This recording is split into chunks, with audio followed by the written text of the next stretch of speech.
Man, it's cold outside. Super cold. Super cold things. A very cold day. 31 degrees. Freezing. Bananas. Texas. Gotta love it. I think it snowed in Dallas. Let's go, Dallas. Enjoy it. Getting a little bit of 214. snow. Nothing crazy. A little bit of snow. Yeah. Are we hopping in? This is cool. This is as formal introduction as we've had in the last couple pods. Yeah, We've been running. yeah. What do you like better? Do you like running it or do you like having the hello? I'm kind of split. Yeah, I don't know. We need to take a poll. I like it better. Maybe we can get like a custom intro made. Yes. Because Joe Rogan just plays his intro and then kind of just runs. I think he does that in post. I don't know. Yeah. Right? I don't know. What do you mean?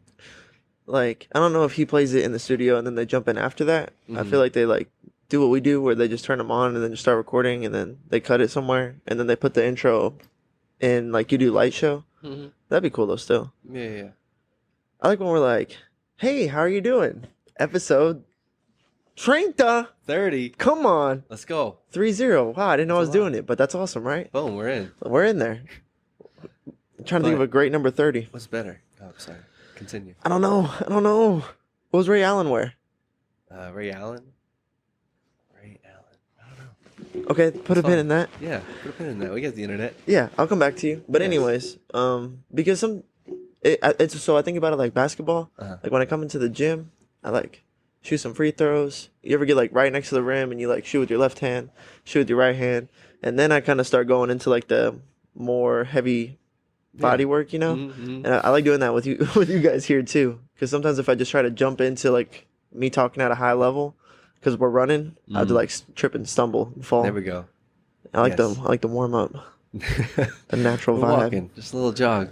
The waters are warm. Always. But it's cold as hell outside. It's cold. I don't like the cold, man. Really? I'm a warm-blooded creature. I Yeah. like it hot. You don't like adversarial weather. No I one feel- does. Who does? Extremes on either way. No one Yeah. likes the super, super hot or the super, super cold. Yeah, I feel you. But I don't know. I feel Some like of it. I would take the heat, though. I Yeah. would take 100 versus 30 Yeah. or 20, whatever.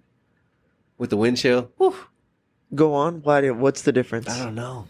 At least for me, personally, I just Yeah. gravitate that way. I'm not sure.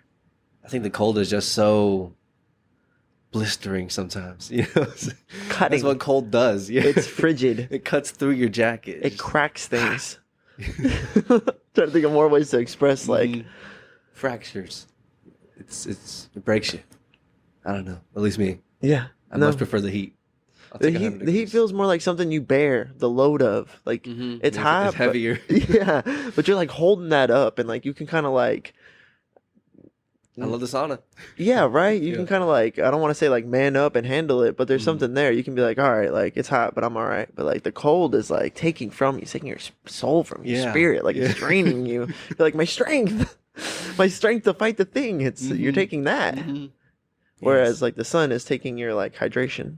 Yeah. Start getting It's like delusional. heat exhaustion and like hypothermia or, frostbite. Super extremes on either way. But I prefer the hot. I'll take the hot one. Ray Allen jersey number. 30. Ray Allen jersey number? Come on now. Damn, never, dog. He's number 20. 20 and 34. Okay. 34. I think 2-0. I thought 3-0. That's okay. Okay, that's cool. I'll get back to you. But regardless, 30 episodes is also a great thing, That's a man. Yeah. Right? Hell yeah. We're not even a year in. Super cold day, almost like commemorating getting to 30. Yeah. A year is 52 weeks. So every other week would have been 26. We're at 30. Wow, really? Yeah. See, that's what happens when you don't look up. We just had our head down making pods. Head down, baby. Let's Keep go, pushing. man. You My should keep dog. pushing. Let's go. We're pushing. Keep pushing. Make it happen. Yeah. I want to get to 52 because Mhm. what's a reasonable rate for anybody to record a podcast when they start? Like once a week is fair. You know what I'm saying? I think once a week is a lot.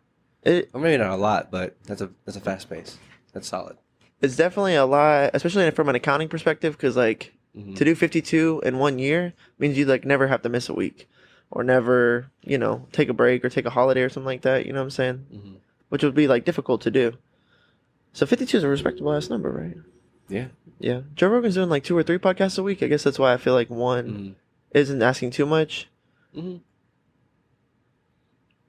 Yeah, But for yeah, sure. we're doing great. Yeah. Solid record. Yeah. Solid record. Hell yeah. 30. Feel Let's good go. about it. So keep pushing, man. We're all about that. Oh yeah. Man. But yeah, you prefer the cold or the hot? No, I think I'm with you. I think I like the hot. Right. Yeah. Oh. Because it's just cutting. Like your hands, like they feel like they're gonna fall off. Any part of your skin that's exposed. Yeah. They're Done. gonna fall It's a off. done talk thing. You got I would if this was a real thing we dealt with all the time, I'd definitely have gloves. Yeah, A pair of I gloves live in like the in pocket. Buffalo, bro. Like, Bro, have you seen Buffalo on Instagram? Mm-hmm. Give a shit for Buffalo, bro. Like, You're supposed to be playing in like 15 minutes. I wonder what's gonna happen. man, I've got a great NFL playoff game. I want to play with you later. Hmm. But for right now, just talking about Buffalo as a city, trying to manage living there, like, bruh, No, thank you. I'm good. not into that. My I'll whole take my the whole heat. mom's side of the family were like they like New York. I guess they went to Florida and lived in Fort Lauderdale for like a little bit of time, and then went back to New York because they liked it better up there. They had family up there. Hmm. But like, yeah, that's crazy to me because I'm kind of like I'm pretty sure Florida would be fucking tight. You know what I'm saying? I think so. Because I don't like the cold. I think I much prefer Florida. Yeah, bro, to they gotta New like York. have snow plows, like shovel your driveway out and shit. Come on, bro. Come on, what are we doing? What are we talking about? That's a crazy existence, man. Yes, bearing that load. That's crazy. But Buffalo's like an insane amount of that. So like, they're like I saw a video where this guy opens up his door and he goes outside and it's just like you can't see anything. Like like imagine like a tornado, but it's snow. And it's just like Snow-nado. the wind is blowing sideways and it's just like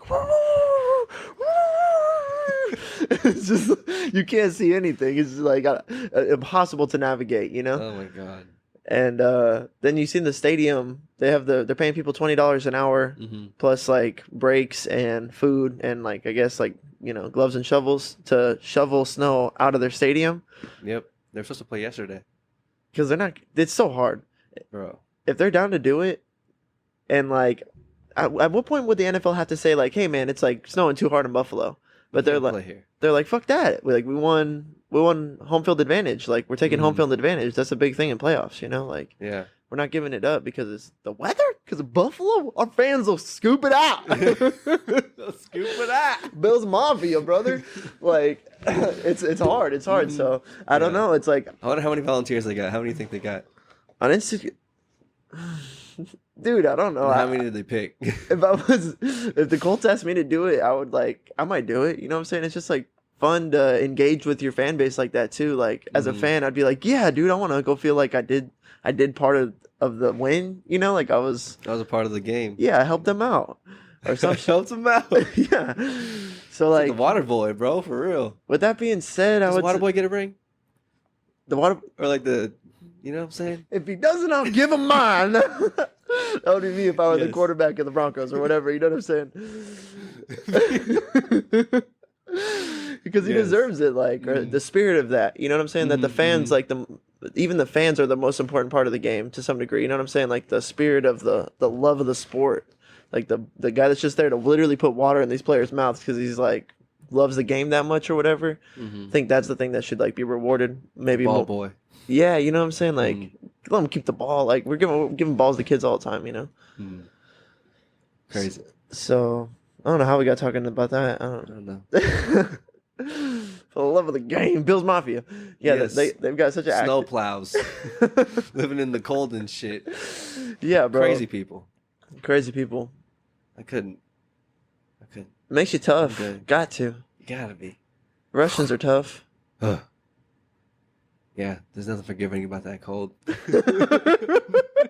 You gotta be tough as shit. You gotta be tough as a boot. Yeah. My guy. Oh, I God. noticed it. No, So, thank you. we're leaving church and it's pretty cold, right? It's chilly. How cold was it that day? Probably like Like 30.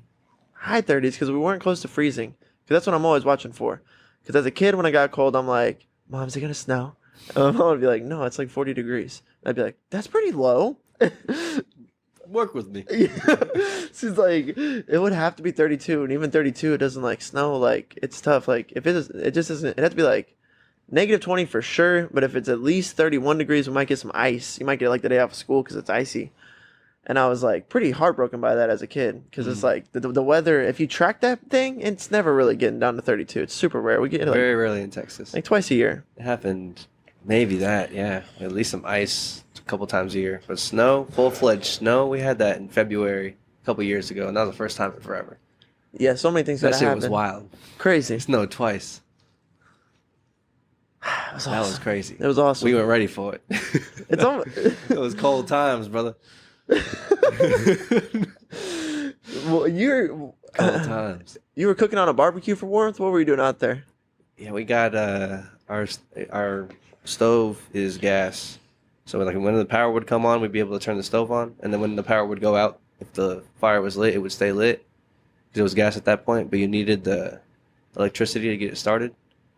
So if the flame was on and the power went out, the flame would stay on, powered by the gas. But if the flame wasn't on, we couldn't turn it back on. But we were able to have like the stovetop going. It's fire. Yeah. That's crazy. Yeah, it was crazy. What a time. It was so cold. The power was rolling, dog, on and off. That's so funny, bro. That's the 20 sentiment degrees. I'm expressing of like whenever in numb when I'm I say look around my circle, see a couple cold winners.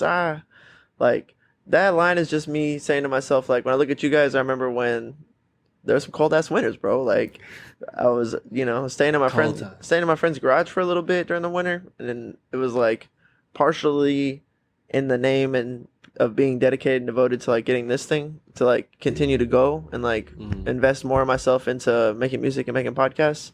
And I was just like fucking toughing it out like a soldier, bro. It's crazy. And then the cold winters really like Unforgiving, bro. I feel like when you get through that with break you people, down. it makes you tight. You know what I'm saying? Maybe that's like our tribal nature. Yeah. Imagine back then having to deal with that shit. Ugh. Living in huts. dude. Yeah, I'm watching the Vikings shows right now. that. I'm watching Heating. The Last Kingdom with Uhtred. But just to say, like back then, I mean, they had like fire pits and stuff. You know what I'm saying? But there's no fucking plumbing or AC or anything, bro. Talk about cold. Mm-hmm. It's crazy, bro. Had to have a fire going for real. Needed it. Wearing furs and pelts and shit, bro. It's crazy, bro. Look at all blankets, bro. Like you wear like a bear. Furs and pelts and shit. It's crazy to think We got about. snuggies and shit. But they were getting drunk though, which is crazy to think about too. Alcohol's been around for a minute. Yeah, seriously. For real. Like ale and wine and shit. Mm-hmm. It's crazy. Mm-hmm. All that to say, Wow. cold is crazy. Brings Cold. people together. Unforgiving. Unforgiving, bro. It'll kill you if you stay outside. Yeah. Yeah. I wonder what the mass of people would lean towards the cold. Because I don't know, man. What the hell? Ugh. I wouldn't choose to live in a cold place. I think we'd adapt. I think part of it is we're adapted to a hot climate. That's why it's especially we're like, bruh, like what's happening right now. And we don't like cold plunge or anything regularly. So like, I can see how I don't have a defense mechanism for that. We like sit in the sauna and like go through heat training, you know? Mm-hmm. Yeah. I usually leave like the last 30 seconds to a minute of my shower in like the cold water. Yeah. As cold as it can get. But it's not bad. Just to keep it in check. Yeah. Just to suffer a little bit. It's like, all right. I think it's good for you too. Yeah. Right? I think so too. Yeah. But either way, mentally for sure. I remember like Ty Lopez talking about that in one of his videos I was listening to long time ago. Talking about taking the last 30 seconds or whatever, minute of your shower, however long you can take. Like making it cold. I did that in Vegas. That water was cold. Really? That shit was cold, brother. That shit was cold. Go on. It was freezing. I Yeah. don't even know how to describe it. Were you into it? Yeah, I was like, oh yeah, this is what this is for. Or like, you know, Nice. this is what it's supposed to feel like. Yeah. 'Cause I do it at home. Chills. Yeah. Oh, my body. Whatever. We've done a ice plunge before. Yeah. You know? Yeah, it does feel crazy. You're right. So it's like, takes your breath away to a degree. And Yeah. that water in Vegas, we went in December. was cold. That shit was cold. Unforgiving. Break your spurt. Where'd it go? Rebuild it. Oh, you're right, bro. That is part of it. Mm-hmm. Still down a little bit, Hell yeah. but it's crazy. Yeah. Shout out to people who live in cold places. Shout out Buffalo. You guys are animals, man. Animals. You deserve to win. Savages. Yeah, I'm rooting for you is what I'm saying. You got as a fan, I'm like, like I'm rooting for you guys. I can't. Yeah, if Pittsburgh won, it'd be like, oh. Yeah, where does that come from? You know what I'm saying? You guys like won a fanhood out of The me, narrative. Yeah. It's cool. The story behind the game. So it's cold outside. Yeah, it's chilly. What the hell? Story behind the game kind of ties right into what I was trying to express with like I want to like go through the playoff games with you and the outcomes, and then I want you to give me like a metaphysical takeaway, just a quick one from each game. Metaphysical takeaways. Like Oh my god, I was talking to Steven. It was at work on Saturday, and the Houston and the Browns game was going on. There we go. And then they were up big. They were up, I don't even know, 38 to something. 38-17 or something like that. Making them look I don't bad. even know. Yeah. Up by 20 points. And then Steven was, he was like, yeah, the Texans are doing well. Like they're whooping their ass. I was like, oh man, wow, that's crazy. He's like, they got the Lord with them. Hell yeah. CJ Stroud, that's my dog, man. Hell yeah. That's what I'm talking about. Yeah. Talking about making me a fan. Yeah.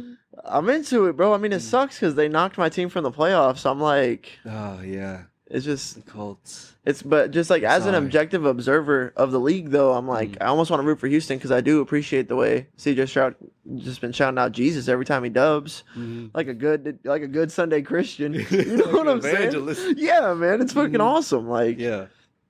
that's tight. That's tight. That's talk about a revolution. Yeah. Like, Let's go. yeah, I think, just on a soft basis, it seems like if life's not going super well for you, or if like you need to change, or like you're trying to find something that you don't have, but like it's hard to put your finger on, it's like I see a lot of my friends in that place and then come to church just because we're like super openly like inviting everybody all the time. And it seems like they've like get like some kind of direction from that. Like, it's crazy to me. Like, even it seems from an observer perspective that sometimes church is just like people get this spiritual need for like change or transformation, or like something has to change, something's got to give, and then they'll go to church with us. And even if they're not necessarily like at church continuously with us, like I see them like doing their own set of things to like make that change or whatever. You know what I'm saying? So I think church might be that way for some people, just like because we're spiritual creatures, Yes. Like it takes spirit to change. You know what I'm saying? It's like tough.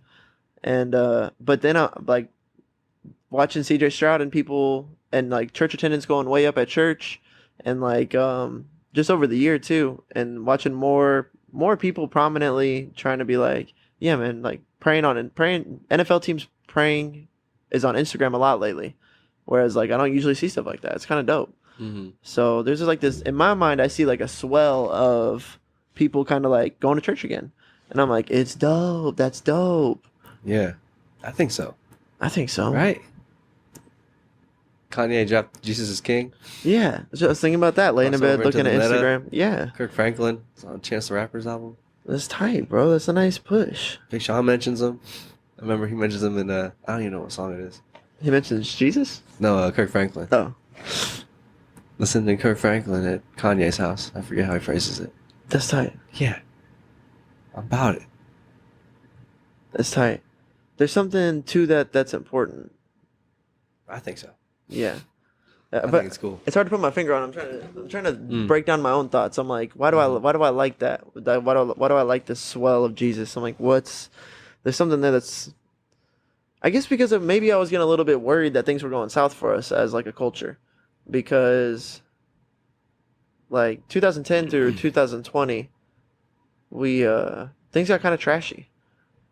Not in like a rude sense, but it just felt like, I mean like Slime. yeah, slime culture came alive. I feel like Cardi B busted the door wide open, but also just like you want things on paper, like Instagram girls and OnlyFans became like a prominent thing in our culture, whereas like that wasn't really 1980s. That wasn't really going on. People were just like being people, you know what I'm saying? Like Yeah, our culture 100%. took a shift from that. Mm-hmm. Like how it was in that one fucking James Franco Hulu series, whatever it is, I forget. 11/22/63. There it is. Yeah. Is that it? Yeah. Yeah, something like that. But in that Hulu series with James Franco, it's fucking dope. I loved it. It was tight. Made me cry at the end. Me too. It was sad. You know what I'm saying? Yeah, bro. Didn't expect it to be like a sad kind of love story like that. Yeah, it's But crazy. it's tight. It's great. Moving, bro. Yeah, back in the 60s, like life was just so simple. You know? Still so complex and full of crazy nuance. Well, that's the thing you can't get away from is like, That's always there. yeah, yeah. Mm-hmm. I think that's how they had fucking fires and shit back then. Like story was still taking fucking place, bro. Like, you know what I'm saying? Yeah, we gotta survive through That this. shit's engaging. Like life gets so engaging, you know? Mm. Crazy times. So Yeah. just to explore the thought, like sometimes I think that there's this like nihilistic thought that we're living in like broad spectrum chaos. Whereas like it's crazy watching a story play out in the 1960s where like it's like almost like a true love story. You know what I'm saying? Mhm. Where like it's not just like random A B choice like got date didn't get date, got first date didn't go on second date, did go on second date. It's not like chaos storm weathering option tree playing out. It's like story like it's taking you down curves and like influences are happening around people while like thoughts are being presented to yourself, and then you're expressing yourself to these people around you that you're engaging in relationships with, and it's creating like a dramatic narrative. And that thing is like bigger than chaos storm, nothing matters, like things happen and they don't happen. Like there's I don't know, bro. It's like no, like life is super engaging. Like you just like that. Yeah, I see what you're saying. That part has me tripping. That even in the 1960s, there's no like Instagram. There's not like, you know, people had like bars and shit and like sock hops, or whatever the fuck dance halls were back then. I don't know. Go You know down what to I'm the saying? sock hop. Yeah, people were still having life, Yeah, still doing having- life, Mhm. having a good life potentially. Existing. Now we're in this hyper technical, juxtaposed with the hyper technologically integrated society we have now. It's crazy. We went on a government shutdown in 2020. That was crazy. Interesting. Oh shit. We're wearing masks. I can't go to the gym. Yeah, Barely go to HEB. yeah. Son of a bitch. People Can't go to work. people said that did more damage to us than like maybe we know. As like a people, and maybe set us back 10 years, socially. Socially. Golly. You think there's truth in that? Truth in what exactly? We lost a step somewhere in our relationships because COVID. Something about isolation and the way we handle traumatic events and dramatic events. We all had to handle one all at once, and we all have different stress response systems that we usually balance each other out with, but we're all like red lighting. Like every household in America is like alarms going off basically. Yeah, I think so. Maybe a little bit. I'm not sure to what Well, when I degree, put it of like that, it's hard course. to, you know, but Yeah, a lot of shit went down. We lost a lot of small businesses and things like that. People losing jobs. XYZ. imagine, dude, like of restaurants that were only Isolation. 5 years old at that time, what percentage of those restaurants shut down? How many? A lot. Dude, gotta be 70 plus. Yeah, that's fair. That's fair. I jumped to 80%, and I thought that was too much. So 70 plus is at least Somewhere in half. that. Yeah, for sure. At least half. Just For losing your sure. whole endeavor, bro. Like, fuck that, bro. I ain't taking no L's, bro. But they took L's, bro. Shit happens. It's all for a reason. But God knows. It's like, what the hell? That's crazy. That's that church part, right?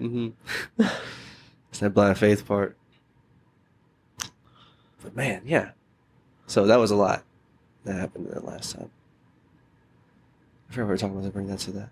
Well, we were talking about how diagnosing the feeling that people coming to church is a good thing. And I think I kind of came back to like, when you're in it and you feel that like the Holy Spirit in you and you feel like the narrative of your life is God driven and you like are just very aware of that and it's very present and in front of you, you have access to all those feelings. Yeah, you see the coincidences and recognize the language or develop the language.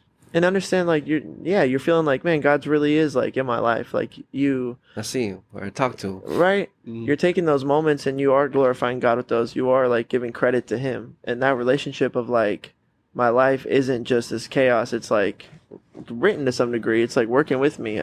It's coming from me and through me. Like all of that creates this like it makes life better, first of all. And then but more importantly, I think the reason why I'm excited to see it in our culture more is because when you're in that feeling and then like our pastor will be talking about, you know, anybody else who wants to like come to Jesus or like come to God and like be a part of this for real, like if it's your first time or you want to like dedicate your life or your spirit, like please do that so you can have like access to God, because that's like he's the way. Like that's the way, the truth, and you have to like kind of claim yourself. You have to like say, Mhm. I'm not perfect, but like Jesus was, and like I want to be a Christian. Like I want to. He is my Lord Try and to be Savior. like that. Yeah. It's crazy because when I'm watching this Vikings, it's like that was the culture back then. People Mhm. pledged their loyalty to more or less a leader, and they called them Lord. And so like these more charismatic, like mission-driven people had a lot of people that followed them, whether they were going into battle or going into like politics. But it's because that was like the nature of the culture, that people had like servants and slaves and like lords and like kings and then like Mhm. Eldermen and stuff. Titles. Yeah, and then the title was very like they would call these people Lord, and they would like serve them, and that was their existence. And a lot of it's like because they believed in them, Mhm. like they thought they were right, they thought they were a good leader. Like I trust what, in the Last Kingdom, for instance, is like I trust what Uhtred does.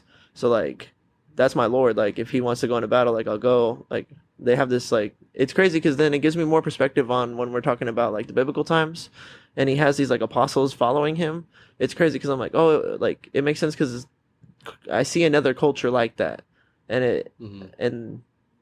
it doesn't make sense anymore because we don't really do that anymore, like at all. It's like super dismissed from Yeah, our we live culture. in way different times Yeah, than thousands of years ago. right. We're not just like following somebody who makes the most sense to us per se, but that is Mhm. like when we're thinking about Jesus and some of the context of like our relationship with him, and we're understanding his teachings in the Bible. It's like hard to understand why these people are just like following him around to some degree, maybe, but we just kind of like accept it. But it makes way more sense when like that is Mhm. what was happening.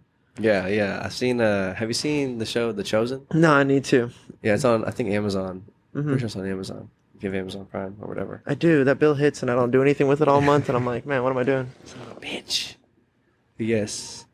Yeah, we watched a couple episodes of that shit, and it was like, I don't know. Yeah, it helps put it into context. I'm like, oh man, this is crazy. Like, I don't know. It like sort of makes or puts it into, or helps dramatize it, and the dramatization helps you, like, Conceptualize it better. conceptualize it better. Yeah, yeah. It gives you additional faculties to use to organize that information. It's like watching Game of Thrones, and they're like reading Game of Thrones, like reading a book and watching the movie. You know? And people don't like when it's not the same, or you know what I'm Yeah. saying? But if it like helps each other, or like what's an example of one? The Adds perspective. yeah. Any added perspective's nice. Mm-hmm. But go ahead. One where it works well. Yeah, it's a movie and a book. Ponyboy. Mm. What is that? What's it called? Humphrey. Outsiders? Oh, okay, bet. Boom. Got The it. Outsiders. Let's go. Way to dig deep, kid. He was in there, bro. I was looking. Yeah. Yes, The Outsiders. That book and that movie, great. Stay golden, Pony Boy. Mm-hmm. Great. But We're almost at a point where that's lost. The reference is almost lost for that. People are just gonna know "Stay Golden, Pony Boy" mhm. and not know. You know, people are gonna think that DMX said that or something. Like I heard the white. Like I was in Okay, I'm in I a love Discord it. chat with Grace's friends, and Okay. somebody said something that was like an Elvis Presley quote or something, like an obvious one to me, Mhm. and then they were like, "Yeah, that was Triple X," or something like that, and I was like, it was like where I knew for sure that this person was referencing this person that said the original quote, and they completely tried to, like, didn't even know this Yeah. person existed in the equation. That was an Mhm. original thought from this person, Mhm. and I was like, I should interject, but I think it would literally make me old. Like this is the threshold right here. I just got my nose up on the line. Well, I'm about to have to start correcting kids that don't know where things are coming from. Sampling all this shit. It's crazy, yeah. Remaking a whole bunch of songs. Everything's getting remade, Right? dude. Crazy. Remaking movies. Mm-hmm. What the hell? What? Why? We can't let go. Why? I need another Willy Wonka movie. I need. Can't let go. Something to that, bro. It's like we want what we want. I don't want that new shit. I want what I want. I know what I want. If it works, it works. Or if it's worked, maybe try to rework it. Multiple angles. Multiple use. I had a like good. Fast and Furious 10. I had a good thought about that. Okay. Because I was thinking about it because just the same thought came into my mind while I was watching a movie. Mm-hmm. And one thing is that I watch movies with my dad, and then let's say like if I had a kid right now, I would definitely want to like relive the experience of my dad showing me a movie with my kid. And it's really cool. So my dad's able to like find movies that like we have never seen before and we watch it, like John Wick. It's crazy that we found like a whole little niche corner of this like like a cult classic basically for us to like enjoy and explore together. And like it would be easier just to have John Wick do it again for me if I was having a kid than necessarily me having to like find a new experience to share with my kid when I just want the one I had with my dad anyways. So like Fast and Furious 10 is tight because it's like straight core memory being passed to core memory. You don't have to like look for the metaphysical part of this thing and then a metaphysical part of another thing and then share that thing with your kid. Like you just get the same thing over and over again. Mm-hmm. But that to be said, the broader spectrum thought is we're growing and evolving all the time. So sometimes art's nice from like I was a kid and I watched it and now I'm an adult and I'm watching it. Like when you get like old, I wonder what we'll like when we're old. You know, what do old people like? Like I don't know. You know what I'm saying? Or saying like John Wick is kind of like another instantiation or like another model of like an archetypical type of movie. You know what I'm saying? Like you're able to enjoy that like, across time. Yes, like John Wick is almost, I don't know, It's like 007. Yeah, exactly, right? It's close, like the same type of movie. Right. Mission Impossible to a degree. Yeah, that kind of thing. Also like a Bruce Lee movie. It's almost like a Bruce Lee movie. So like I could see like but we have our individual taste. So like I'm not going to necessarily want to watch whatever the meta like popular movie is and like it just won't be necessarily the same. I think that's one reason why when we find a good movie, it's like we're really excited about that on the inside because we're like, oh, this is that feeling that I like when I go to the movies and I'm like thrilled or like I'm really engaged or like I'm gripped. Not every movie does it all the time. Yeah.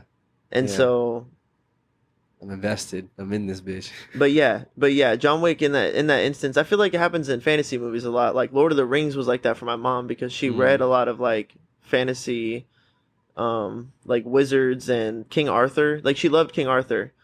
And then when Lord of the Rings was coming out, it was like hidden like that. Medieval times. Yeah. Hidden. Super hidden. And then she was like, I want to share this with my son now because like this got me through when I was a kid and I didn't have anybody to share this with. And then now she wanted to share it with me.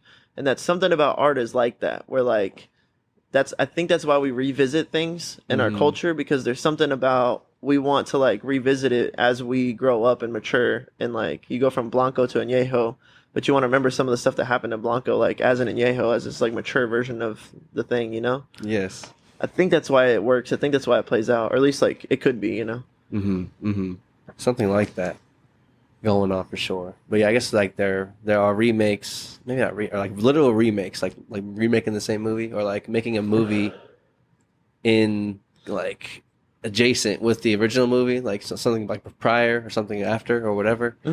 But like they're actual remakes. And then I guess there's also like remakes in the sense of like John Wick is like 007, but like advanced 20 or 30 years or whatever, Yeah.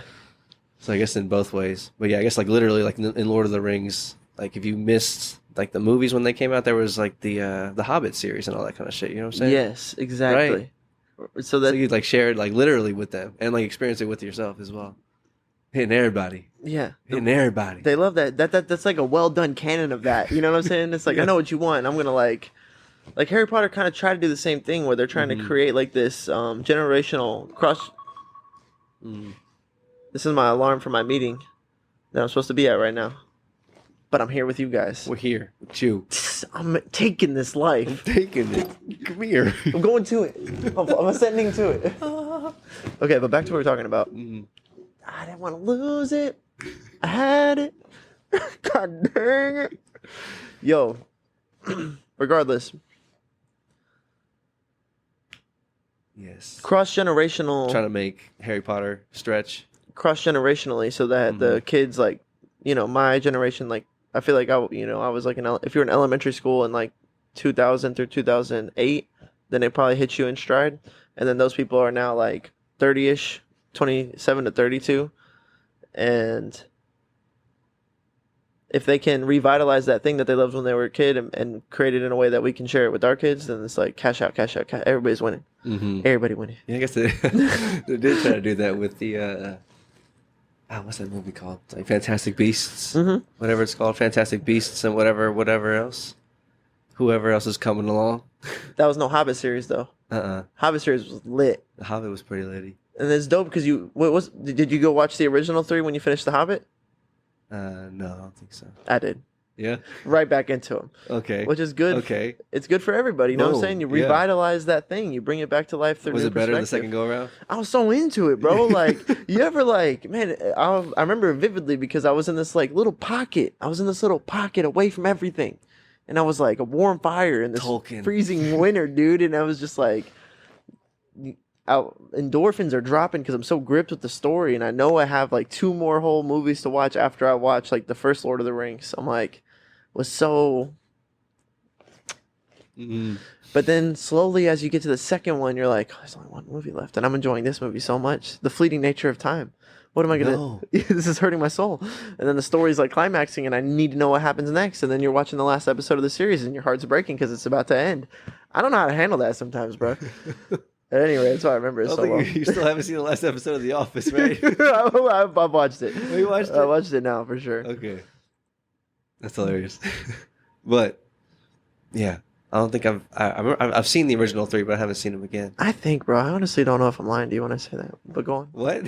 I'm not sure if I've seen the last episode. I'm trying to recall it to my head. If I've seen it, it's definitely only once. Okay. I definitely watched the end of House. That's one for sure. I put off for years. Really? Yeah, because it's just like you don't want to... It's like killing a fucking kid I love. I don't know.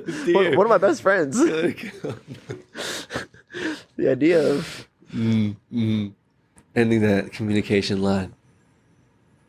But I guess when you rewatch things, it's nice too, because you get to have that second set, and you're a different person when you come to it. It's like reading a book. It's like you're a different person when you read that book 5 or 10 years later. It's like, oh, this book's hitting me. Or music. There's a period of time that has to happen between listens. Otherwise, you're like, you know, you don't get that same effect. But then, yes, yeah, you need to give it ample time in between to give it like a fresh. You need to be like a new slate. You need to have forgotten enough to take in some of the new. Yeah. Yeah, that's it, bro. You ever get that like resealed feeling? You're like, I don't quite remember what happens in this movie, and it's like hidden for me. Like, I know I've seen this movie, but I don't quite remember that. Yeah. I'm in that phase where that's why I was watching The Matrix. Like, I didn't quite remember that. I didn't understand that shit really when I was a kid. Like, before, if I was just watching that movie again, it wouldn't be so. It's like I got that resealed feeling, you know? Like I'm cracking it fresh, even though I know There's like a period of time where art gets to do that for you. Yeah. That's kind of weird, right? Time used to do that for you. Time. We had to have and art, of course. But time, especially. Go on. Time's such a scary beast. Time is crazy. Yeah, we were cooking up some wontons. Or not wontons. Is that what they're called? No, I don't know. Whatever they're called. Dumplings. In the... Little fryer. Yeah, pan fry. Pan fried little dimples. But then Jazz was like, can I like put them on? And then I was like, no, you need to let the oil get hot. I was like, yeah, time's like the most important ingredient. It's the most important ingredient. That's it. Why'd you give me stank face? Yo, yeah, that's a bar, dude. It's the most important ingredient in the kitchen for sure, dude. Time. 100%. It's all this. That's all it is. Yeah. Here's the vessel. You're just like organizing times like correctly. It's like do.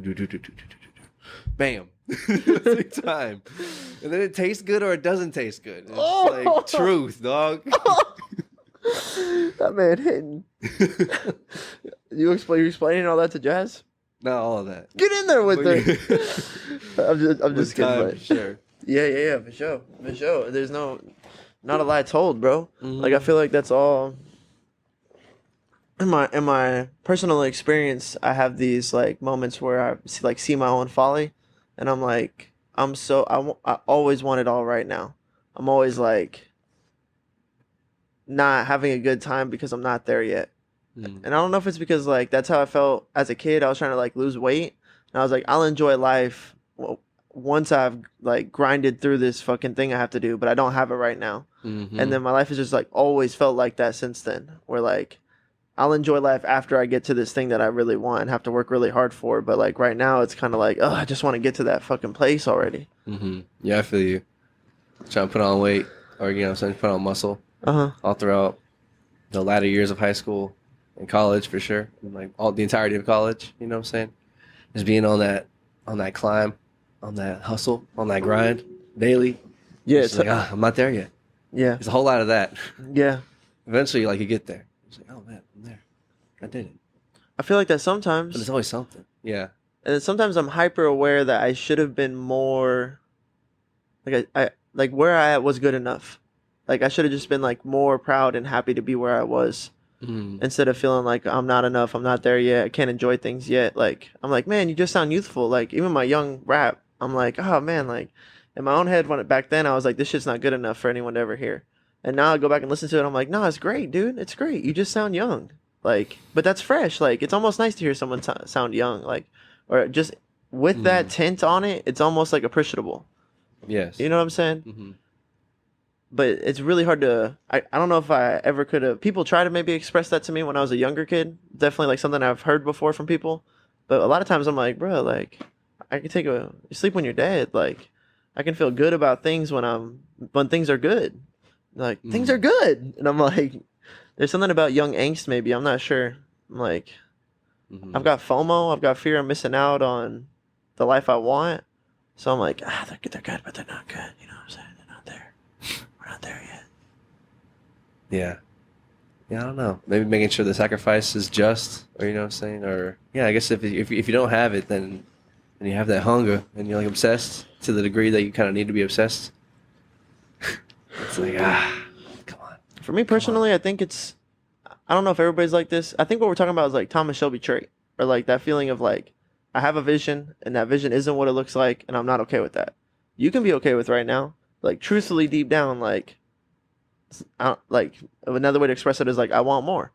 And like you could feel bad about that or you can apply shame to that or guilt to that or whatever. But like I think there's something that happens to like entrepreneurs or rappers or people hustlers, I don't know what the fuck you call it, but it's like I'm not where I want to be yet. So like there's a disconnect between like true peace or true contentment. I'm happy, not content, you know? Mm-hmm. Mm-hmm.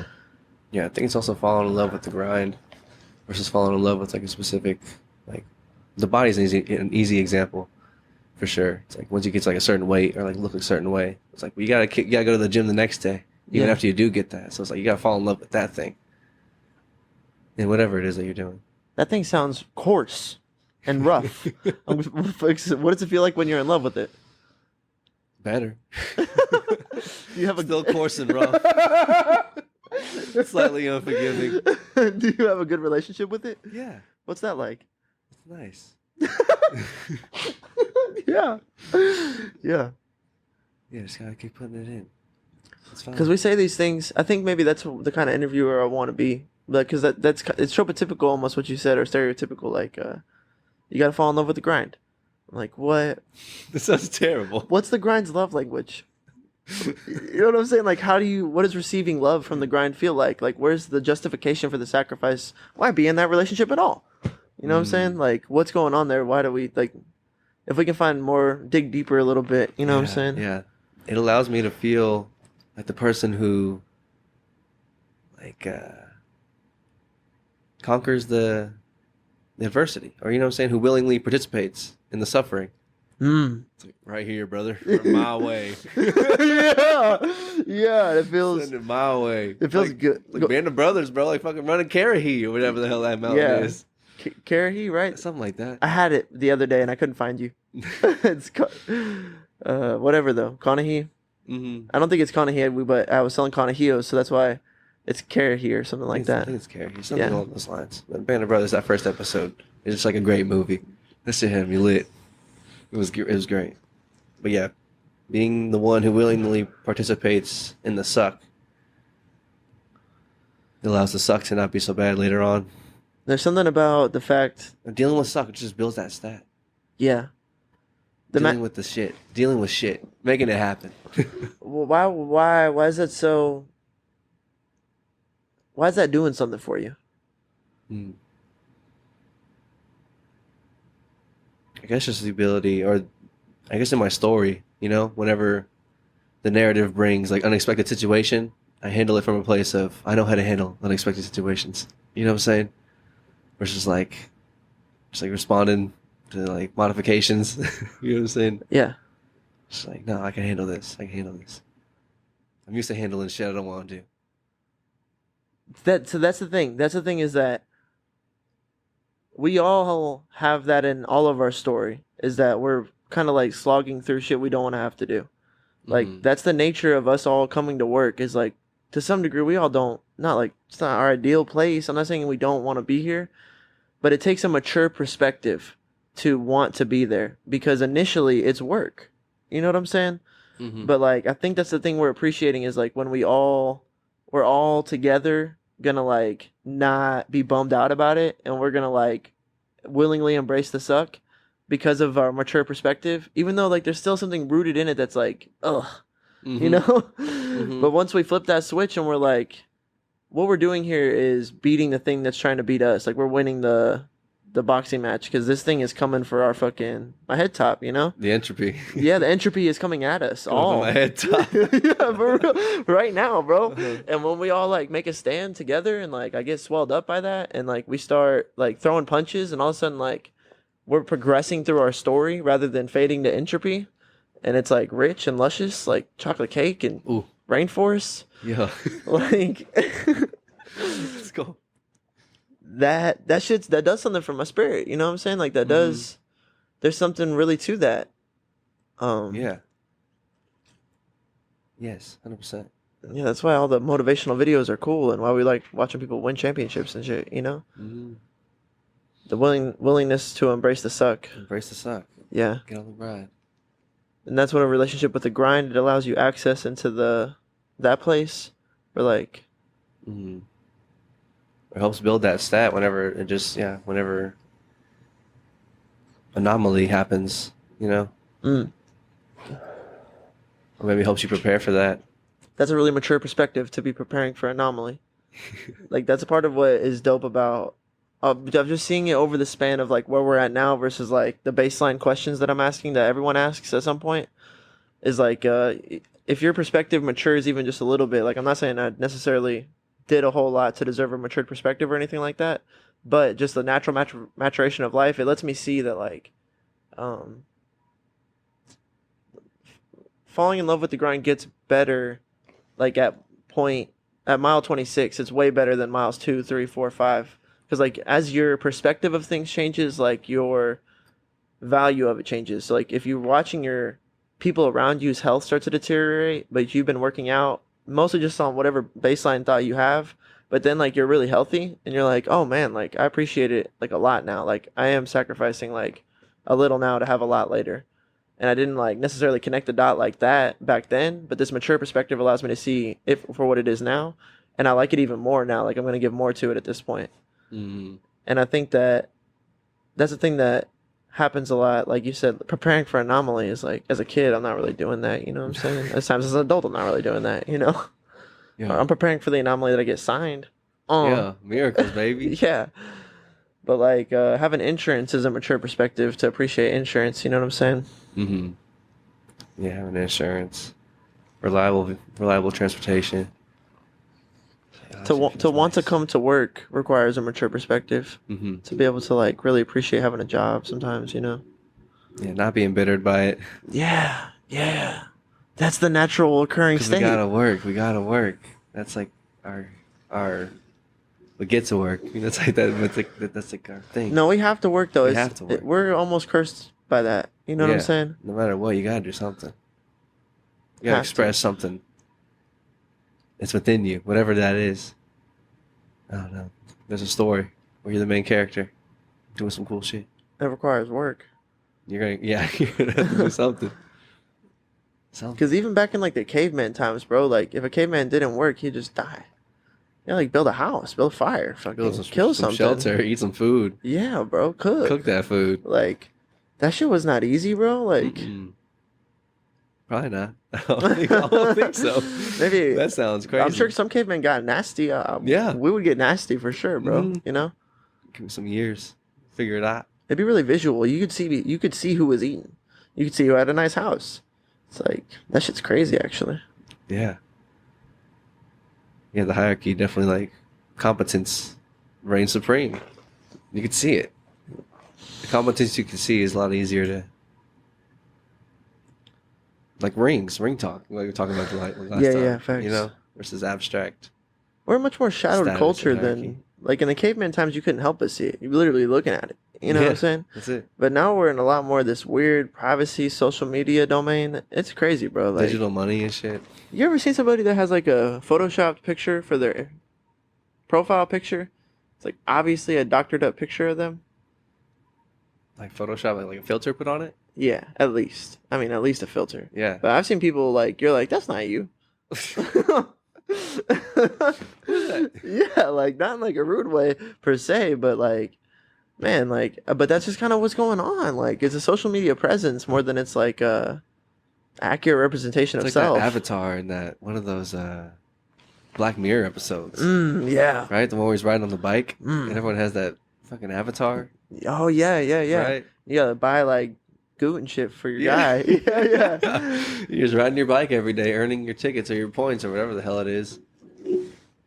I mean, that's all we're doing to Yeah, some right, degree, bro. right. Even in this scape, like in this landscape, we're doing that. Mhm. And then it's like on That's the virtual. work. Yeah, yeah, for sure. You gotta ride your bike. Represented by bike riding. Mm-hmm. Whatever the hell you're doing. Yeah, it's wild, dog. God knows. Just to touch back on remaking stories, like that there's only that things represent things. Like stories get told again, you know what I'm saying? It doesn't have to be like literally. It's crazy to think about like on the bicycle in that one Black Mirror episode, like just work is embodied by like him having to ride the bike every single day. But like what the movie's about is like someone navigating a culture of that, like someone trying to take a big risk to have a better life in the Mhm. culture of that. That story is like you could set that story on Space Cowboy on the Moon. You know what I'm saying? You could set that story in France in 1920. You could set that story in like 2070. Like that's just a story, you know? Yeah. And so like we're always rewriting stories. Mm-hmm. Sometimes we're literally rewriting the story like it's crazy. Yeah. That's crazy. Mm-hmm. And sometimes we're doing like Boba Fett, which is like originally Star Wars. Mandalorian, Yeah, exactly. all that sheesh. And that shit started as like There's so many Star Wars now. so many, bro. So many like Avengers now. So many. They got out of hand, bro. It's a money bag. They I got out of guess. they take Yeah, over people, culture for a people little love bit. them. People fucking love those movies, man. I haven't seen like any of them, to be honest with you. I'm not one of those Right? people that loves them like that. Right, me neither. I'm not trying to hate on it at all. No, I like not at all. Not at all. Not at all. Not at all. Not at all. I'm sure they're fantastic. Yeah. But if you were gonna watch them like A to Z, there's like 20 to 30 or something like that, and I've seen like 4 or 5 in the last like 10 years. I don't know. You see all the Iron Mans, the Captain Americas, the Doctor Strange, the whatever the hell else, all the Avengers themselves, Guardians of the Galaxy, all that Yeah. sheesh. Yeah. Batman, Superman, fucking Venom. I'm saying there's a lot of them out there, bro. I know those aren't all Avengers, but the X-Men. Spider-Man. Yeah. There's whole bunch of Superhero shit going on. yeah. Mm-hmm. The superhero shit. Fantastic Four. Why aren't you into it? Have you ever diagnosed that within yourself? No, I never really asked that question. I guess I like. This is crazy. I didn't know I, you. don't know. I never was really into superhero movies or like comic books like that. You know what I'm saying? Like what? Like Spider-Man, superhero or Superman, Iron Man, the Hulk. Like I've seen the movies. I've seen like the first Iron Man. I've seen the first Hulk. What else have I seen? I'm sure I've seen some other. I've seen all the Spider-Man. I like those movies. You know what I'm saying? But I never really. I don't know. I never really extremely got gripped, particularly by any one superhero or one story. I like Daredevil a lot. Yeah, I Just- like that movie when it came out, like Right? back in the day. Yo, I remember being a kid and watching that Yeah. shit. Like, I think I remember even talking to you about it. Like, it was tight. Mm-hmm. Yeah, like how into superhero movies and pop culture would you say that you are? No, very low. Right? Yeah, but I thought I was alone in that, so it's kind of I cool don't that know. you're this. That I'm like, oh, nice. We can diagnose this together. Yeah. What about you? Or like, what do you think's going on there? I don't know. Whenever I was just exactly what you were talking about. I was just like harmonizing with you, and then I was like thinking about movies that stood out, like ones that maybe that did. I was like, what movie gripped me? Which ones gripped me? Gripped me? And that was Daredevil gripped me. Gripped me. That movie was like good, I thought. But there's just something. The current prevalent thought in my mind that I've had since I was a kid is that like superhero movies are a little less relatable than other movies because like I can't fucking fly, bro. Like if I can't even like imagine. Like it's hard for me to even want to It's like. fantasy. But yeah, it's pure fantasy, and like I can't solve my problems with laser eyes. Like if I could, that'd be fucking tight. But like me committing any of myself to like empathize. How often would that help? Having laser eyes. As a kid, I was like, that was lame power. You kidding me? As a kid, if we're doing like spelling homework or something like that, I used to envision Cyclops eyes just like across the fucking chalkboard. You're right though. You still have to do it. I didn't conceptualize that. I just needed spelling to be over. I just needed to get past that 30 minutes. Oh, God. That's why snow days are tight because like that's it. That's it. You're not going to school that day entirely. There's no spelling happening that day at all. That's something How useful are your laser eyes?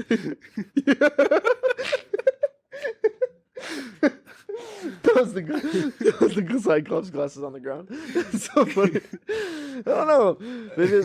I think you could kill a rabbit and cook it in one shot.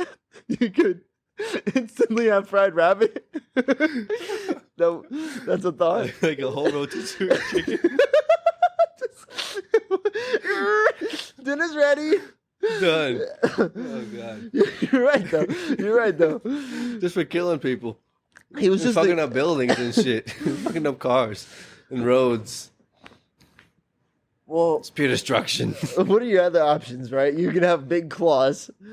And if you just go on claws or lasers, I thought lasers were cooler. I think Wolverine regenerates or some shit, right? Doesn't he like regenerate? Yeah, he does have like steel skin, and Something he does like have that. heavy regen. Yeah, his fucking passive stats are sick. You're He right. gets shot and he like pops a bullet out and regrows the hole. Like, that's pretty tight. I'm not sure to what effect that goes. To the lengths, how many bullets you could take, or how much Cyclops, damage you could do. But you're definitely not scraping your knee very often, which is nice. you're Just fine. you as a person, Little finger cuts, you can work out forever. pepper cuts. You're good. You're fucking good, dog. I could demo a building in a second. As a, you know, it's gotta be useful somewhere. You get some kind of job. It has its advantages. I've never seen X-Men, so I don't know his story. I'm sure they played that out. That was like a canon. I tied that in with like the first Spider-Man, X-Men, and Daredevil, or like the 3 superhero movies when I was a kid. I didn't really get into Batman, and I think that one was like popular, but Dark Knight. but at that point I was kind of out on fucking superheroes. I was like, bruh, like, I relate more to fucking. Remember the Titans was hits way more. Those are like fucking football players. I'm gonna be a football player, like something I can really relate to. You know what I'm saying? Can't Yeah. really relate to that. Yeah, That's how I always felt as a I see what kid. you're saying. Truth in that. Right. Facts. But maybe it's something about the fantasy scape being more integrated into our society that lets us. I don't know. People like comic book superheroes since the fucking 60s. Since forever ago, Yeah. man. Since forever ago. That's been a thing in the culture for a long, long time. Seriously. I guess either way, any superhero movie that you watch, it's just gonna be a reiterate, or like I guess we see the superhero role played out in other movies, where the good guy wins. It's like ultimately like the archetype there, you know, like the superhero saves the day, Yeah. and like we see that was played out or dramatized through other means with football players or with fucking Shawshank Redemption. That's the movie that came to my head, but it's Right. hard to relate because I don't ever want to go to prison. But like, Yeah. something's more relatable there than fucking Spider-Man. Mhm. He doesn't even deserve to be there, or he didn't do it, or whatever. That's the And thing we're that's, like, relating the to. Premise. Yeah. Yeah, that could happen, or whatever it is. Go, it's happening every day. You're all dealing with shit that you didn't necessarily fucking buy in for, you know? 100% consciously Yeah. signing contracts every day. Word's powerful. Word is bond. Mm-hmm. Like turn in your day, and then you go to sleep. So, here you go. Here's my. I hear conspiracy theories talking about humans are corporations. Go on. We get taxed at the end of the year based on our income and outcome, and your birth certificate is to some degree your LLC, and that's when you get signed up as like a corporation, and that's why they have to like account for you when you die. And I was like, well, that's kind of crazy. Shit. Trying to be standing on businesses. Yeah, yeah. I don't know. I just think that more realistically, the government works like one way. It's like they deal with people the same way they deal with business. I don't know. How much of life is just what you got to take word for, you know? All of it, right? I mean, I guess what you see is What you like, information you happen upon, whether it's like you read it or you see it in a movie or see it in whatever, research, and then there's like what you experience. That's like all you're limited to, you know? Yeah. The information you ingest in your experience. It's like everything else outside of that is like There's something. taking other people's word for it to a degree. There's something real familiar. I think when you're a kid, about like the world just kind of makes sense to you. Like life kind of like, as I'm watching TV, it's not like throwing me off. You know what I'm saying? Like when I step out into public, I'm not like startled and appalled to see so many people. Like I don't know. There's something just like maybe when you're a baby and you're not quite creating conscious memory, you're kind of taking it all in. And then when you start creating conscious memory, you've already taken it in for a while. But I just feel like, well, realistically, what I'm saying is like, there's something about like our generational DNA that kind of remembers doing all this shit, I think. Mm. And so even though it's not literally the same, it feels kind of the same. Mm-hmm. Absolutely. I think that's why we have this like when you have these like revelations, it sometimes just feels like you're remembering something that you like knew before. I heard Joe Rogan and Duncan Trussell talking about how psychedelics feel like that, and I was like, it does feel like that. It's like you're not like 100%. creating a new idea like a spark of a match. You're like remembering something you kind of knew before. Yeah, a little more access. I think that's could be on the money. Something to that. Makes sense to me. Something to that. These are like fourth branch thoughts. I'm working on getting these out of my head. Mm-hmm. Getting one more fourth branch thought out of my head when we're talking about superheroes and comic books. Mm-hmm. There does seem to be something going on with the digestion of comic books that's like people are and it seems that way with like fantasy writing too, that people it's escapism at its root, I think. Fantasy stuff? Yeah, it seems like you don't really see a lot of business tycoons reading comic books. Maybe you do. But archetypically and tropotypically in the movies and books, it's like nerds read comic books. What's up with that? Why is that the natural drawn conclusion? Are nerds more likely to read comic books? What defines a nerd? Yeah, I was gonna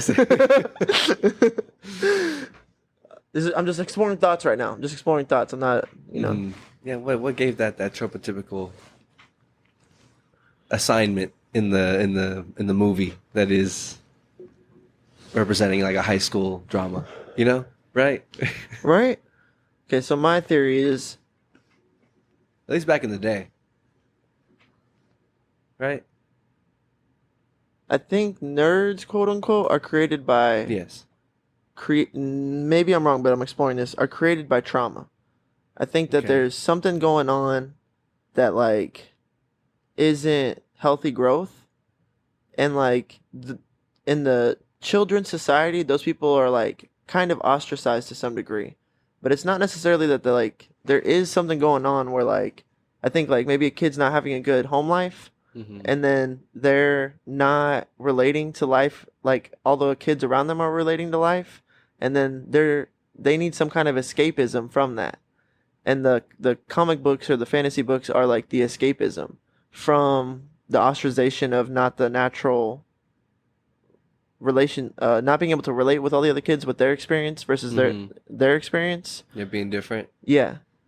That's definitely a lot of the protagonists' like role in a lot of the early comic books for sure. Right? Yeah. Some horrible thing happens and they like become like a freak or a mutant. Yeah. And then they have or to Superman's like an alien. Yeah. Not even from this planet. Yeah. I think that's what's Elvis liked comic books.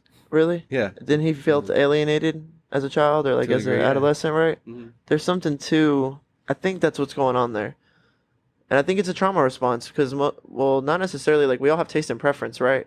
But if you like see someone who's like really diving into that shit, like I just think also it's almost Go on.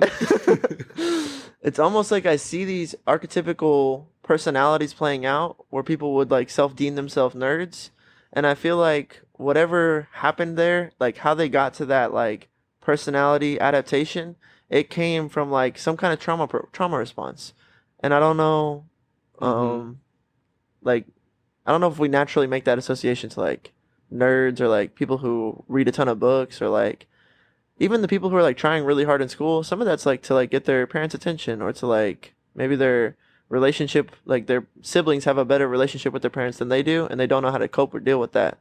But that's just kind of traumatic when you're a kid. Like everything's kind of heavy, like really affecting you a lot when you're a kid. Yeah, yeah, 100%, 100%. Been watching a ton of Jordan Peterson too. That's where a lot of this is coming from. Hmm. I think we're all dealing with trauma responses, all right? Yeah, right? But just in different ways, Yeah, in different severities. yeah. We're all dealing with that. But the game's different, or Maybe that's like teach their own. Everyone's at their own mountain, or whatever it is.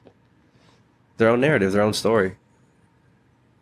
We're all fighting that adversity and that, yeah. I guess our building blocks kind of growing up.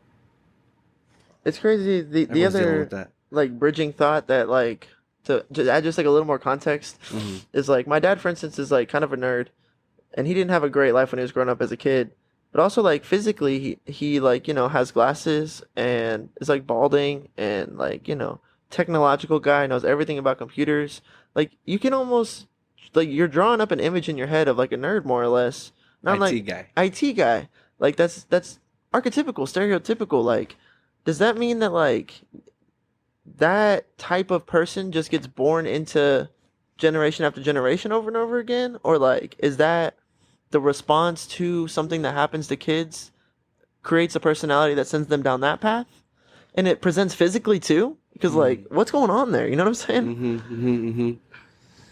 Oh no, yeah, yeah, yeah. It's like just being. I don't know. It sounds kind of deterministic, or it's like you're born to be a certain animal. It's like, sorry, bro, you're just a fucking. You're a zebra. Like I don't know what to tell you. What the fuck? I don't think it's like that, though. I think you have more control over what animal you get to become. But I think there is like a base, maybe a base. I don't know. Right? What the fuck? It's weird, bro. It's weird, right? I don't know. What makes sense? That genetic passed down of Maybe you gotta be DNA, all the animals. And you elevate until you're like you're the whole thing. yeah. Yeah. You detach from the pyramid and sit above it. Mm-hmm. Mm-hmm. Yeah. Until you become. But to go back to the thought Okay. though, before you we completely say that there's a better route. The thing that is I see in a lot of stories, and one reason I think why my mom liked the fantasy stories a lot, like King Arthur and Lord of the Rings and stuff like that, is because it also dramatizes the social aspect of like people are cunning and like people have ambition and like people are also loyal and like Manipulate. respectful, but there are people that manipulate. Like you see what true respect and true love could look like, but you also see what like true snake-like behavior can look like, and like there's something about, and it's not like people are just snakes, but like sometimes it just literally looks like this person is ambitious, like he's looking out, he's trying to build his own kingdom. You know what I'm saying? You can do that like honorably, or you could also end up Mm. doing it dishonorably. You Mm-hmm. know? Yeah. That's it. That's And it. right, that shit, that's That's hard, it. right? Words are Yeah. crazy, right? Mm. But like but in reality what's going on is like there's a personalities are in the group of people who are contending for power and situation. So like maybe like this person's okay with his lot and this person's okay with his lot, but this person's not okay with their lot. Mm-hmm. And now they all have to deal with what's happening in society of this person's peaceful, this person is like their kingdom's a little smaller, so they're still growing and developing, but they're doing it with relative rationality compared to what the domain kingdom that's peaceful and settled feels like. It's okay, like everything's good, we're growing, developing is tight. And this person's like growing and developing on the surface and paying their taxes, but like in their own walls and their own confines, they're developing like embitterment or like hatred or like maybe even just natural ambition to want to be Oh, so yeah, ambition. right, to be, maybe they want to be the biggest king that there's ever been, but then that's like already happening, and you can go about that honorably, dishonorably, regardless. But like, not every personality in those situations is the same. Okay, that's the context for this thought, which is like you've got, like in the Last Kingdom, for instance, you've got like an honorable knight, but he's like a knight, like he wants to fight and he wants to like win war. He's like a savage, but he's like an honorable knight. He's one of the powerful people. You've got the king, who's like a wise king, truly a wise king. He doesn't get along naturally perfectly with the honorable knight because the wise king is super Christian, and then the wise king is like, or the knight's like a Viking, but he bridges the path between Christians and Vikings and is able to like walk respectfully amongst both cultures to some degree. And then the wise king like finds that trait in him to be like holy or like of purpose and like respects him for that. He like learned both languages, learned how to write both languages, like taught himself how to adapt to what was really going on. And so they're all in the ring contending for power. There's like the wife of the king, the queen, right? She's got her own set of morals and her own compass that drives her. And then like the relationships with the people per se, there's like a priest who's like kind of a bridge between like understands that the king is like more wise than what the people who want to move irrationally fast can like recognize and see, and bridges that gap for them. But he also like has his own storyline going on. And then that's only like the set of good guys, and I'm not even through the set of good guys, right? But then you've also got the set of bad guys, and they all have their own rotating personality types within themselves, right? And then you get these people in the arena contending for power based on whatever the fuck is going on, whatever chaotic forces are causing drama to happen between those things. Like it's going to play out differently for every situation. So, like, for instance, I always want to identify and I always want to see the honorable knight just, like, whoop everybody's ass and have a great kingdom and, like, serve under the wisest king, who's the most fair king, and watch them make great decisions together. Yeah. That's what I want to see happen. It's heaven. You know what I'm saying? Yeah, right?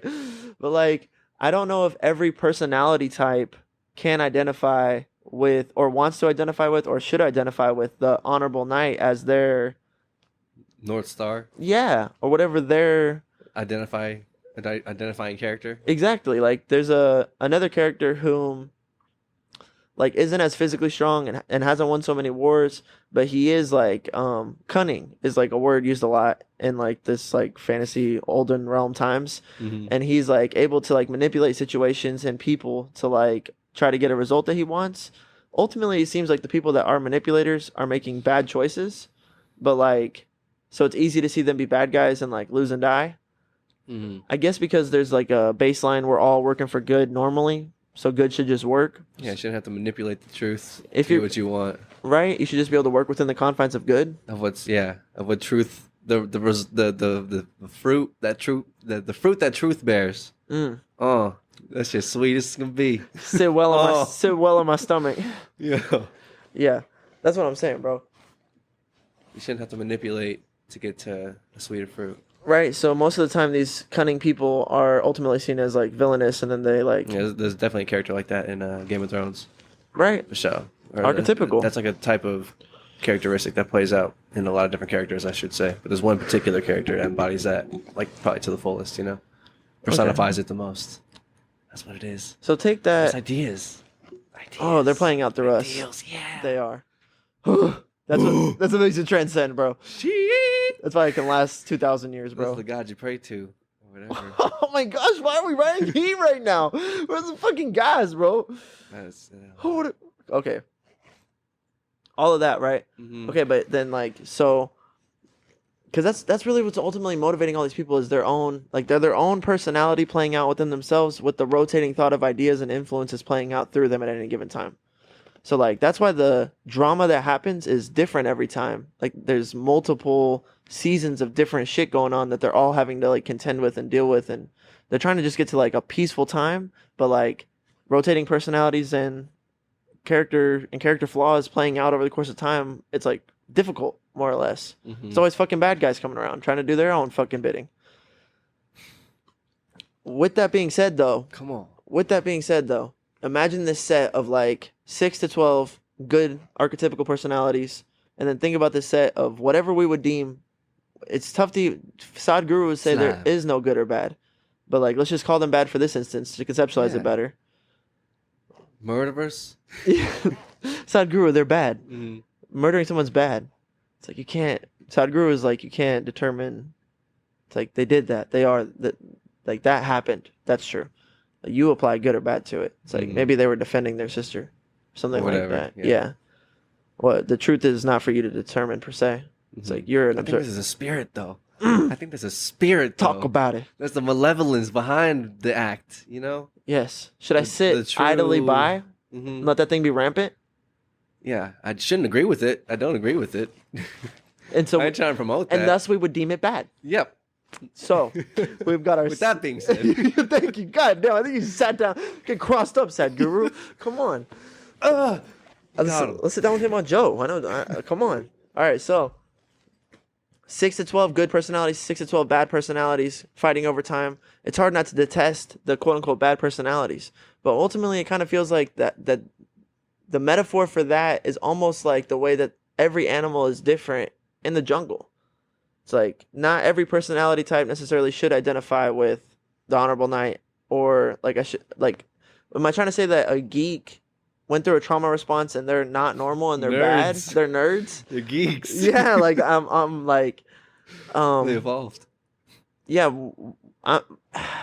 I think maybe it's just like a different personality type, like different animal, right? Like we all, but a lot of the movies and shows are pointing towards like a kind of archetypical good guy.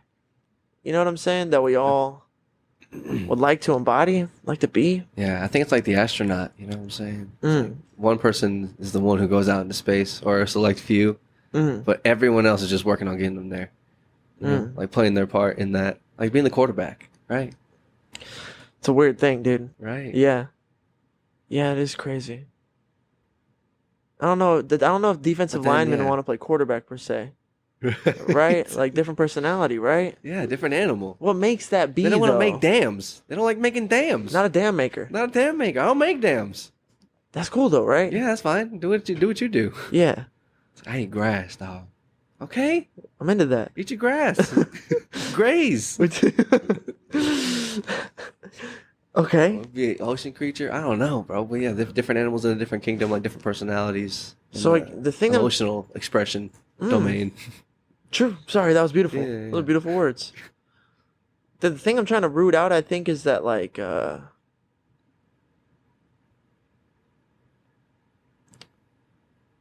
maybe like the reason that we have like drama is just because like we have different personality types, and I'm not sure what creates different personality types. Mm-hmm. Yeah, where's that come from? Is that nature? There are different animals. Mm-hmm. Mm-hmm. Maybe the combination of these animals like keeps the structure going, like having the bottom feeders and the vultures and whatever else have you. But it's like, don't do I want a bottom feeder in our society? It's like ultimately, Right? Or like other like bugs. I'm like, what the fuck do? You just killed your entire species. Mass genocide to this species of bug. something. I do something important. That's Would we crash? that's the claim. Mm-hmm. Apparently, bees are really important. Bees are super important. Are all bugs as hypothetically. important as bees? I don't think so. I don't think they play that. I don't think so. I don't think so either. Right. I don't think so either. Makes sense to me that the answer would be no. I think there's some bugs that are just assholes. I think the essence of the word nature. Why would you be there? I don't know. It's all important, right? It's all part of the story. It's all part of the scheme, the algorithm. That you know. But I think it's just weird. Like watching John Wick, who wouldn't want to identify with John Wick? Who doesn't want to be John Wick?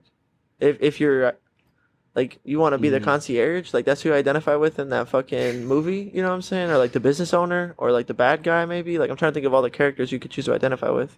Mm-hmm. Like Or someone who doesn't want to identify as Neo in the Matrix. Yeah, like you're like I like Morpheus. He's fucking tight. Like I guess I could get that too. You know what I'm Yeah, saying? I I feel like get a that. dad or something. I get that. But yeah, the main character, Yeah. right? I don't know. Maybe that's the go on, please. I just don't know. Maybe that's the nature in us because You don't get to ultimately choose, but then yeah, I guess is it predetermined like a personality type? I think Christ-like might be the personality type that the one we're all trying to be. You know what I'm saying? Like that's being Neo. That's being John Wick is being Christ-like. So maybe ultimately, like,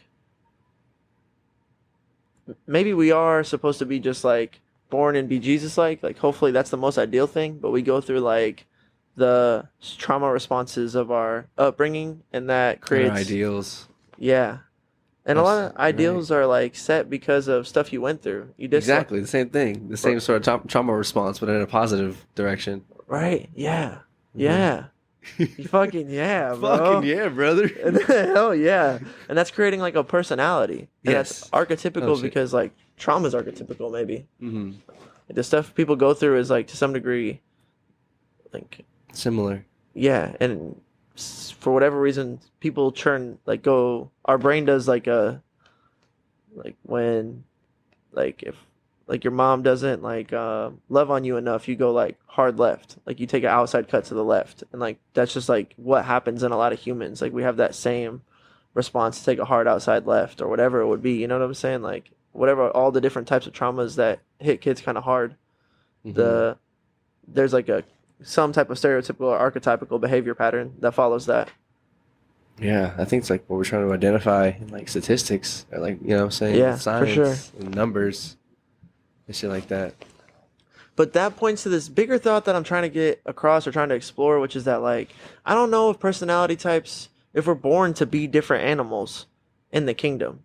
I don't know if we're born clearly it's better if our culture has like different roles, you know what I'm saying? If somebody could be like a fire mason, someone else can be like a fucking woodworker, and someone else can be a berry collector, and someone can have a green thumb, you know what I'm saying? But like I just don't know how much of that is preset versus how much is that we adopt as I'm this thing because we want to identify ourselves, you know? I think we have to identify ourselves, you know? We have to do something, right? I think that's part of the we're all burdened with that task of having to identify ourselves as something, doing whatever. I don't know, expressing yourself somehow. Doing something. Like, I guess ideally you need you to... Like, you need you to have an identity, or like the world needs you to have an identity. You said we said we need to, and that hit me kind of hard. I don't think you really like the ego. Like I said, like you're responsible for your avatar.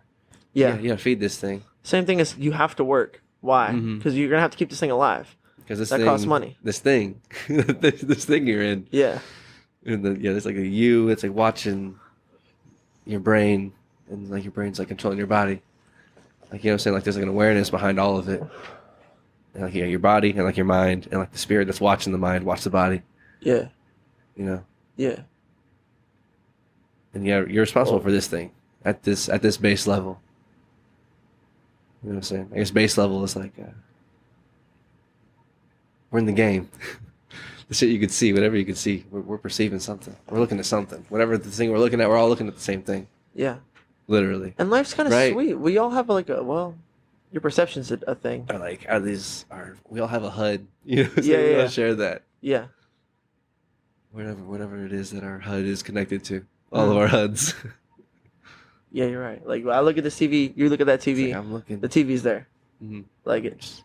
Using my eyeballs to perceive what's going on in front of me. Yeah. We're all doing that. Yeah. We're looking at life. Are you exploring that we all experience that commonality that makes us similar? I'm not sure. I lost the initial connection branch. thought? Yeah, no worries. It's cool. We can fly now. Because we were talking about something else.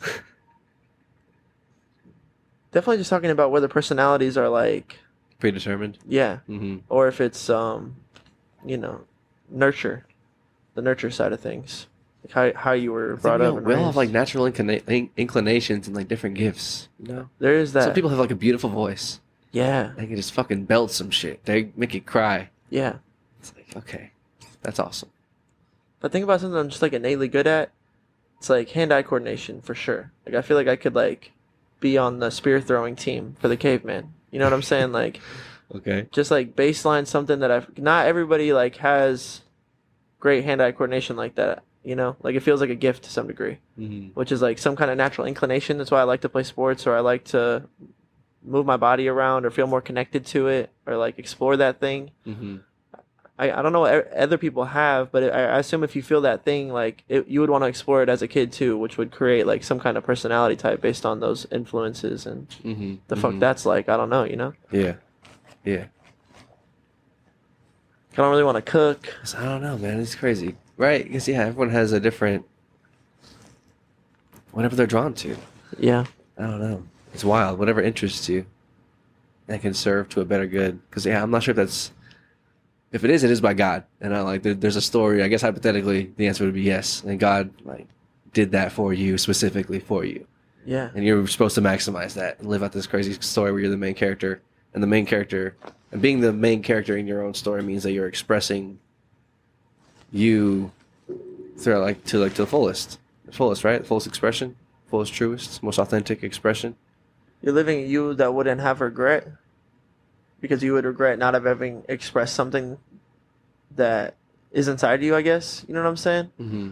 Like a full expression of you with no left out parts. Yeah, you lift it all out there. Yeah. It was a good life. That's what we're trying to do. Right. Or like we get in the way of that sometimes. Mm-hmm.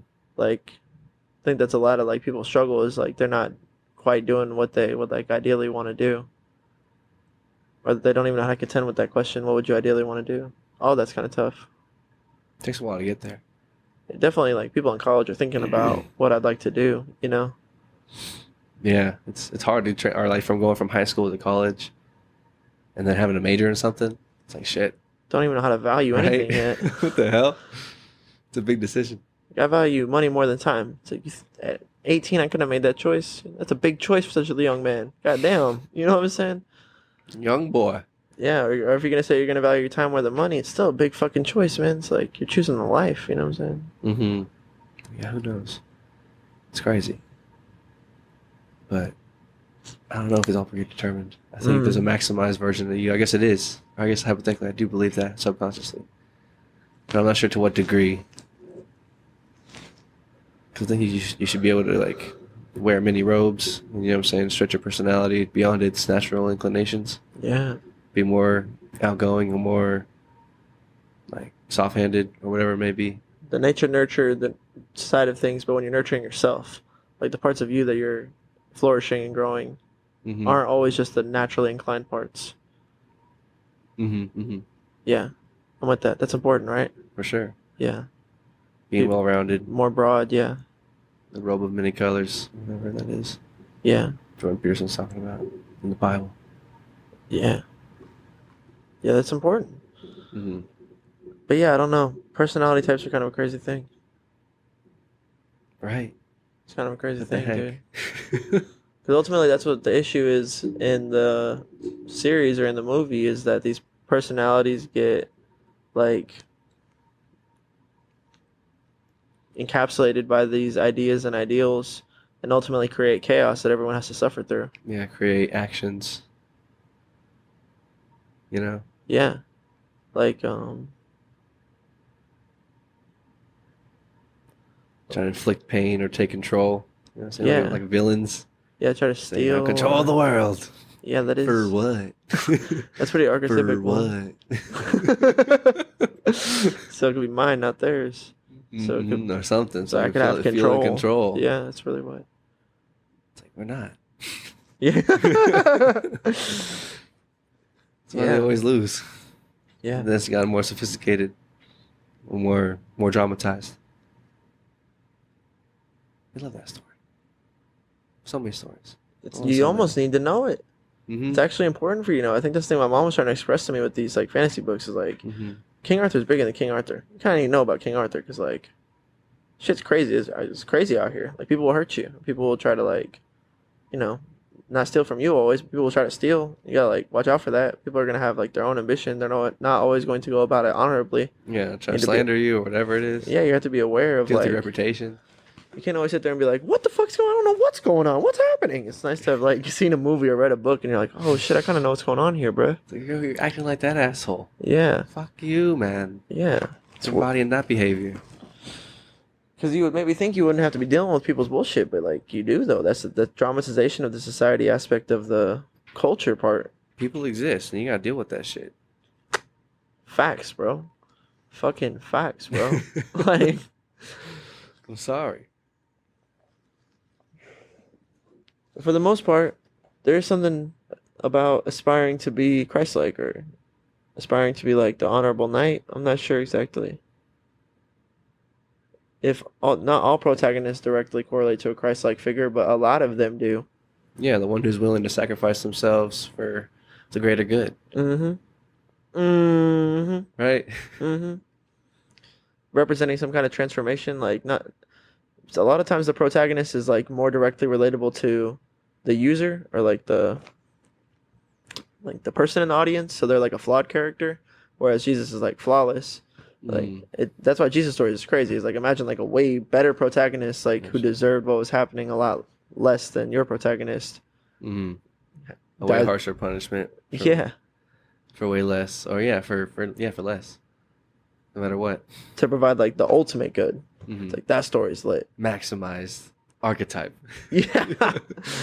100 out of more than 100 broke the scale. Mm-hmm. Broke the scale. Craziest book of all time. That's all we ever wanted was to see a true protagonist. That's it. Truly, truly good man. Mm-hmm. Greatest story of all time. Yeah, we live in story, man. We live in fucking story. It's nuts. That's how the Bible works. We talked about that multiple times. That's how movies work. Metaphors and shit. Echoes and foreshadowing. That should be crazy, Big. Yeah, you ever read your horoscope and you're like, bro, I don't even fucking read horoscopes ever in my life, but I read this fortune cookie and it's hitting me in the face. Yeah. Yeah. It's crazy. That shit's weird, bro. Yeah. We were watching Band of Brothers, and then we were watching Hell's Kitchen, and then in Hell's Kitchen afterwards, or there was a chef who was guest chefing and tasting for a challenge, Chef Meehan, and I was like, I'm pretty sure we just heard that name in Band of Brothers. It's like one of the sergeants or lieutenants or something. One of the guys who's missing so far after like the first D-Day, like Meehan. I was like, oh man, crossover's crazy. And there was one more thing that happened. I think it was today. It's escapes my mind right now. But yeah, just like things like that. We're living that story, like crazy personification and metaphors and similes. Sure. Are you sure that's not your brain just recognizing pattern? It's like all the numbers are flying randomly across you, and you're like 3, 3, 3, 3, 3. But really, it's just chaos. It's like feels like it's not that, right? Yeah, or feels like I'm able to choose, or like a sign. You know what I'm saying? Because you could always brush it off as like coincidence or anomaly. This doesn't feel like it. No, Like, sometimes it's like, I think, because you do it with little stuff like that, and then sometimes it'll hit you with a big one. Like where a coincidental moment between your thoughts and life, and like the things that you're seeing and the things that you're thinking, and like that'll happen, or whatever, however you experience that. You were just thinking about something, or had a 38 on the clock, and all it just hits you. You're just like, ooh. Snake face, like someone's got dunked on in the spiritual realm or something. myself. I just posterized my own old outlook. What demons? Yeah, Put it on no, a poster. you're right. You're right. That's the part. I think that's the spirit is the thing that connects us to God. Almost, I feel like that's like the Holy Spirit is like a gift of God for us to like have that communication process where we can like feel things, like things feel good. Sometimes they feel good, but they're not good, like Doritos. But like, going to church and crying in church, bruh, bruh. you just know that like that's what I'm saying. Like how you feel in church. That okay. When we're talking about Jesus popping up in culture and why it's tight is because when you're in church and you're feeling that thing, like you want to share it. You know that this would help a lot of people. You know that like your homie that's like struggling with this, that, and the other. It's like, hey man, you should go to church. Sounds like almost like bad advice or like someone's being like an asshole. It's like that's not gonna help me with my divorce, dog. It's like, but when you're in church and you're feeling that like Holy Spirit in you, rejuvenation, yeah. You're like, dude, this would help everybody that's not having a good time right now. It's like aligning. I'm feeling this realignment. I'm in the fucking do do do do do. Yeah, like step into the do do with me, dog. Like, yeah, we should sample that. Make that a beat. That's hard. We'll make it great, bro. We'll make it grind. Pop it off. So that's what's cool. That's what's cool is because it takes this. So I'm down with that. I'm down for that shit. And it takes this weird blind faith part where like. Yes, that's what it is. The blind faith to assign the meaning to those moments in the small. That's why I like CJ Stroud saying, on surface level, it's just like, yeah, that shit was dope, right? Thank God. Thank Jesus, man. Like, seriously, that's the thing.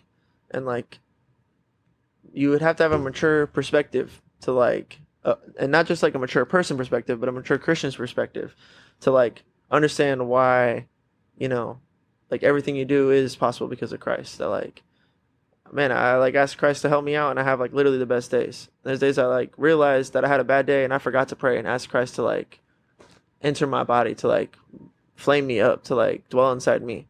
I didn't like activate that spiritual part of me, and then I didn't have such a quite successful day. And I'm like, it's like so obvious to me from a mature Christian perspective, like where the difference lies between what kind of experience I'm having and where my heart is all day long, you know.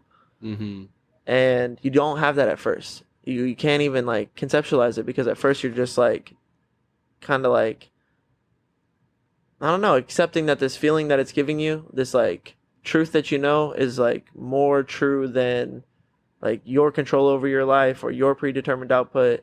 It's like you're kind of giving up that part of you just to the faith part of like what God offers you, you know?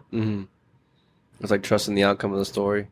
Yeah. Regardless of what's happening in the story. Yeah. Like, it's a blind faith. It does, bro. That part's hard. CJ Stroud's doing his part for people across America right now. Yo. It's tight. Part of that, man. Let's go. Let's go. Hell yes, man. We're wrap it up for the beautiful people. It's fucking hell of a pod. Hour and a half deep. Like it's nothing. Episode 30. Obviously, 30, baby. Obviously, Stephen Curry is our athlete. Stephen Curry did it. Boom, let's go. My brain was like, Ray Allen? I'm like trying to pull a shooter out of my, there it is. my realm. That's what it was. Yeah, right. Something. I don't know. Let's go. Talk about personality types, right? It's weird. He's a good one. You see it play out in sports, but Ray Allen and Stephen Curry had definitely some kind of similar impact in the NBA, being some of the greatest shooters of all time. Yeah, best shooters of all time. What makes someone pursue that to its greatest depths? Right. I want to hit more threes than anybody. Anyone's ever hit. Becoming obsessed with the shooting. Bang, bang. Steph Curry's going to wake up tomorrow and shoot X amount of shots before 10 a.m. What's that number? 1,000. Oh! Just like fathom that. You ever shot like 10 shots? 3. That was 3.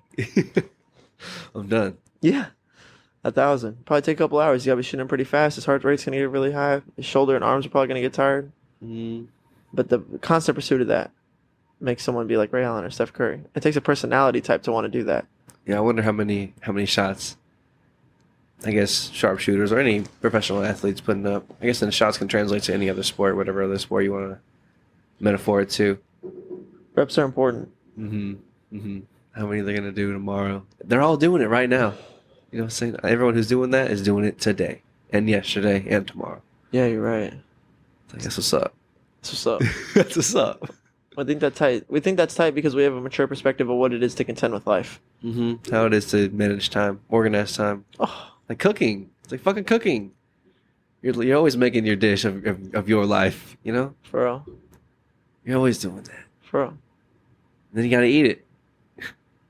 For real. Sometimes it's delicious. That God season is just like, bam! That's it. It's amazing. It's amazing. It's amazing. We wrote a song about it. So amazing. Yeah. Yes. Music on the way. Oh, yeah. Life on the way. More life. Stay warm out there. Wake up, Chilling go to the a bit. gym, record a podcast, go to the studio. We're manifesting that. That's coming. Manifest what you're doing. Bring it to this realm right now. Keep it on the forefront of the back of your mind. Yeah. Right on It's on the forefront of my subconscious. It's the first thing I'm not thinking about. Yep. That's it. That's it. Hell yeah. I love you Yes, guys. Steph Keep Curry. pushing. Keep going. Keep shooting. We're rooting for you. It's the Kobe year. You Go gotta for do a it. little extra this year. Come on now. Do a little extra this year. Come on. Come on, baby. Hell yeah. Let's go. See you on the other side of extra. Come on. Rolling through the city to the light show. Really ain't no telling where